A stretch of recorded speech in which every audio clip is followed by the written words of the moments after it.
नमो बुद्धाय।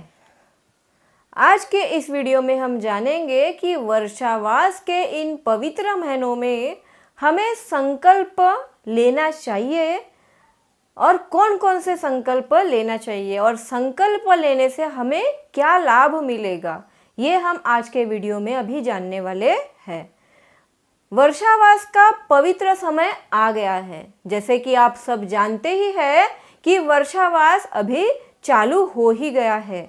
ये वही 3 महीने हैं जब भगवान बुद्ध और उनके संघ के भिक्षु एक ही स्थान पर रुकते थे। ये वही 3 महीने हैं जब भगवान बुद्ध और उनके संघ के भिक्षु एक ही स्थान पर रुकते थे, ध्यान करते थे, उपदेश देते थे और लोक कल्याण करते थे। लेकिन क्या आप जानते हैं, वर्षावास सिर्फ भिक्षुओं के लिए नहीं, हम जैसे गृहस्थ अनुयायियों के लिए भी अपार पुण्य अर्जित करने का अवसर है।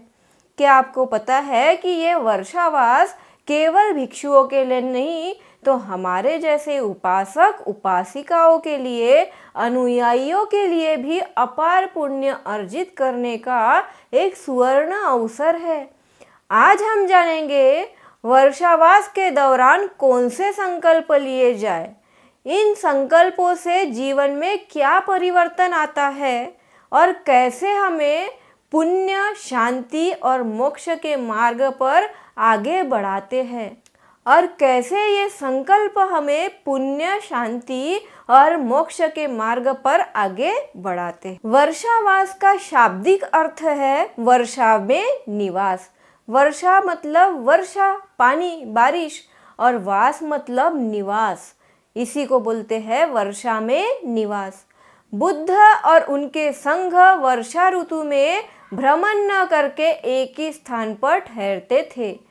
वो इसलिए ठहरते थे क्योंकि वर्षा ऋतु में नए नए कीड़े जन्म लेते हैं, नई नई फसल उगती है और पहले भिक्षुओं को बहुत दूर दूर तक भिक्षाटन के लिए जाना पड़ता था। उसकी वजह से क्या होता था, जब वो बारिश में चल के जाते थे तो उनके पैरों के नीचे बहुत सारे कीड़े मर जाते थे। और बुद्ध की शिक्षा है पाणातिपाता वेरमणि सिक्खापदं समादियामि, यानी मैं प्राणी मात्रा की हिंसा नहीं करूँगा। वो जो भिक्षु थे वो जानबूझ के करते थे क्या? नहीं, लेकिन उनसे हो जाता था। और फिर नई नई फसल भी उगती थी और बारिश के दिनों में उन्हें तकलीफ भी होती थी दूर दूर जाने के लिए और उन्हें भिक्षा भी नहीं मिलती थी, तो बहुत से भिक्षुओं को भूखे पेट ही रहना पड़ता था। इसीलिए फिर बुद्ध ने ये 3 महीने का वर्षावास शुरू किया। अपने सभी संघ को बुद्ध ने बताया कि अब से सभी भिक्षु संघ एक ही जगह पे रह के ये 3 महीने निवास करेंगे, ध्यान करेंगे और अधिक से अधिक धर्म का पालन करेंगे। इसीलिए तब से वर्षावास शुरू हुआ। इसी को वासा भी कहा जाता है। वासा मतलब जो आत्मशुद्धि, साधना और सेवा का काल है।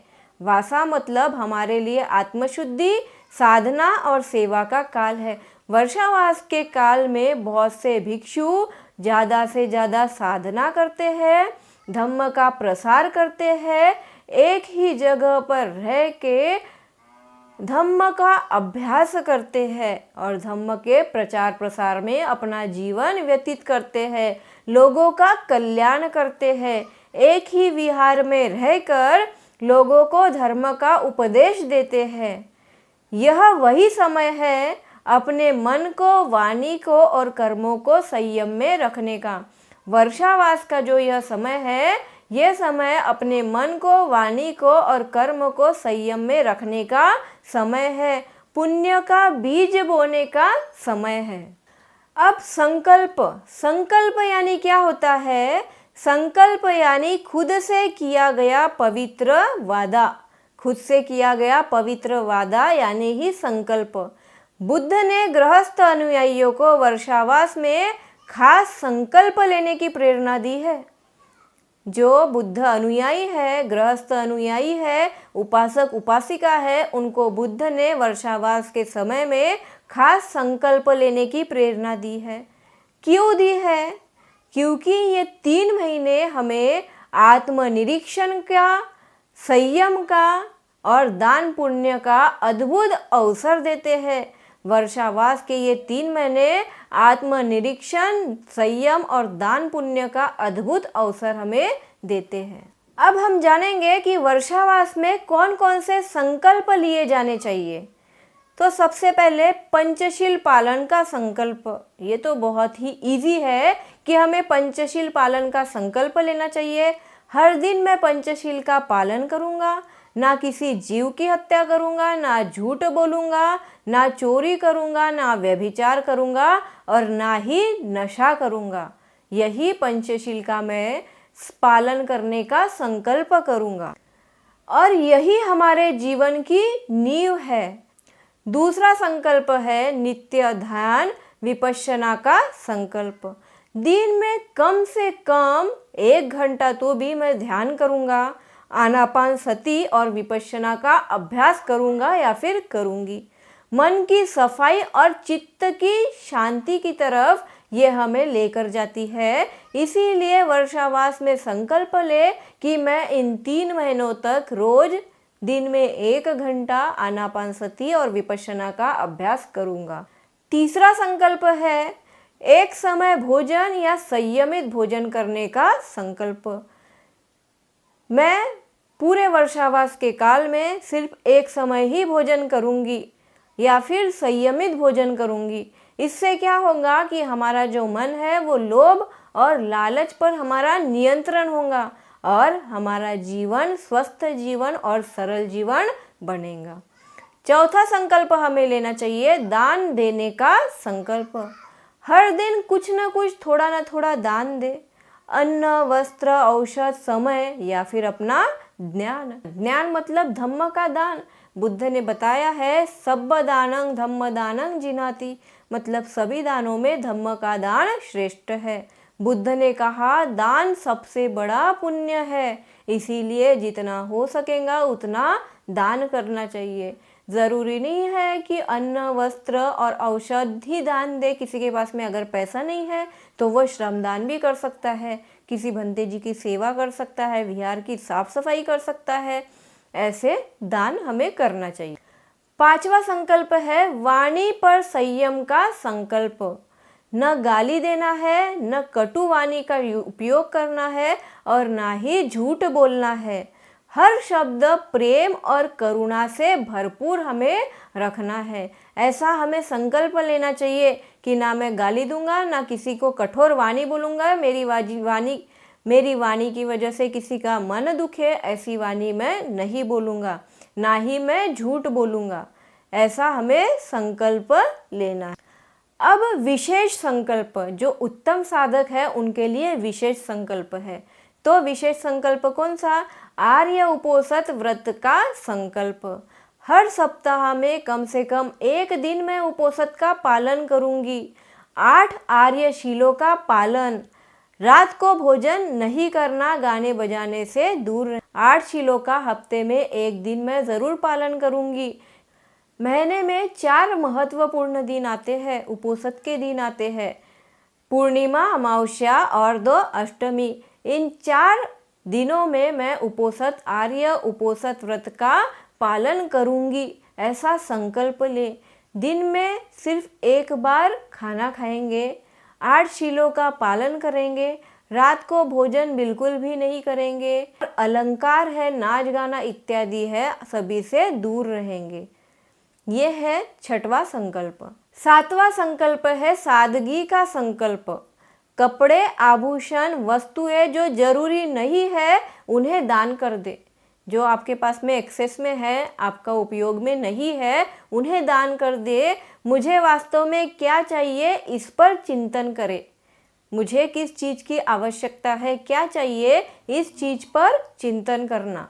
8वां संकल्प है मैत्री भावना का संकल्प। हर प्राणी के लिए प्रेम व करुणा करे, मैत्री भावना करे। सभी जीव सुखी रहे, इस भावना से प्रतिदिन प्रार्थना कर। इस प्रकार से ये संकल्प थे।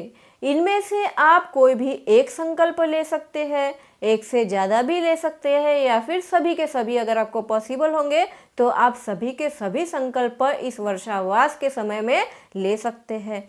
अगर आप ये संकल्प लेते हैं तो इससे सच में कुछ फ़ायदा होता है क्या? आपके भी माइंड में ये क्वेश्चन आएगा कि सचमुच अगर हम ये संकल्प लेंगे हमें इस संकल्प लेने का फ़ायदा मिलेगा क्या? तो हाँ, इन संकल्पों से मिलने वाले पुण्य और फल अब हम जानेंगे। संकल्प से हमारा मन निर्मल होता है। संकल्प लेने से हमारा जो मन है वो निर्मल होते जाता है। हमारे कर्मों की शुद्धि होती है, जीवन में अनुशासन आता है और पुण्य का संचय होता है जो आगे के जन्मों तक हमारे साथ में रहता है और इसकी वजह से अंततः मोक्ष की ओर बढ़ने का रास्ता खुलता है। इस तरह से अगर हम संकल्प लेते हैं तो हमें इतना पुण्य मिलता है। वैशाली की नगरवधु आम्रपाली थी, इसने भी वर्षावास के समय में संकल्प लिया था। वर्षावास में बुद्ध के संपर्क में आई थी।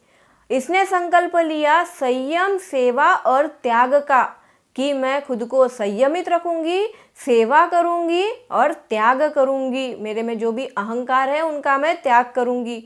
बाद में यह संघ की एक प्रतिष्ठित उपासिका बन गई और पूरे वर्षावास काल में इसने जो संकल्प लिया उस संकल्प के आधार पर ये एक बहुत ही प्रतिष्ठित उपासिका बन गई। एक संकल्प अपने जीवन को मोक्ष की ओर ले जाता है। इसीलिए ये जो वर्षावास का समय है 3 महीने का, ये बहुत ही पवित्र और सुवर्ण अवसर है हमारे लिए। हमने इन वर्षावास के 3 महीनों में अपने जीवन में संकल्प लेके कार्य करना चाहिए। अगर हम ऐसा करेंगे तो हम बहुत ज़्यादा पुण्य एकत्रित करेंगे। विशाखा की बात करते हैं। विशाखा ने भी वर्षावास में बहुत सेवा दी थी। इतनी श्रीमंत होते हुए भी, इतनी पैसे वाली होते हुए भी, इतनी अमीर होते हुए भी विशाखा ने वर्षावास में सेवा का अवसर माना। उसने सेवा की।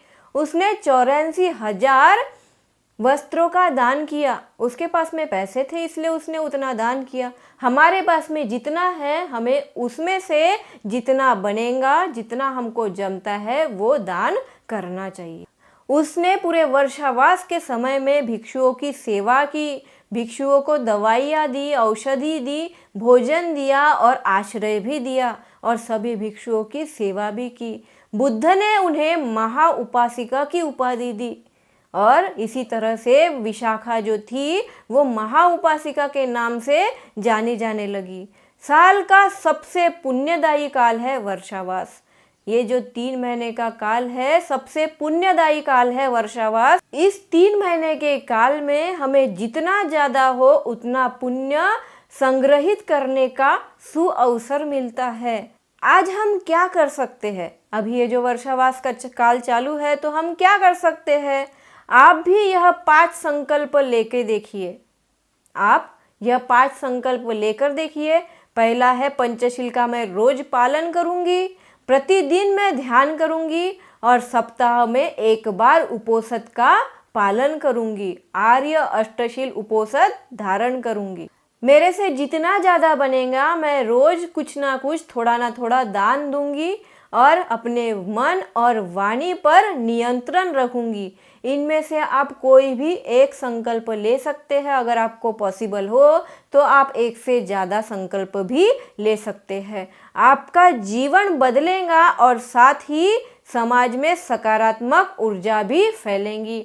इन संकल्पों की वजह से आपका जीवन तो बदलेगा ही, लेकिन समाज में सकारात्मक ऊर्जा भी तो वर्षावास एक बहुत ही सुनहरा अवसर है अपने भीतर झांकने का, पुण्य कमाने का और शील समाधि प्रज्ञा के मार्ग पर चलने का। बुद्ध ने कहा था तुम्हारा उद्धार तुम्हारे हाथ में है।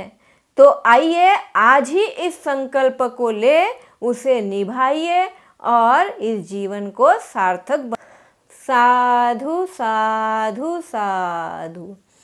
आप वर्षावास में कौन सा संकल्प ले रहे हैं नीचे कमेंट में ज़रूर लिखें।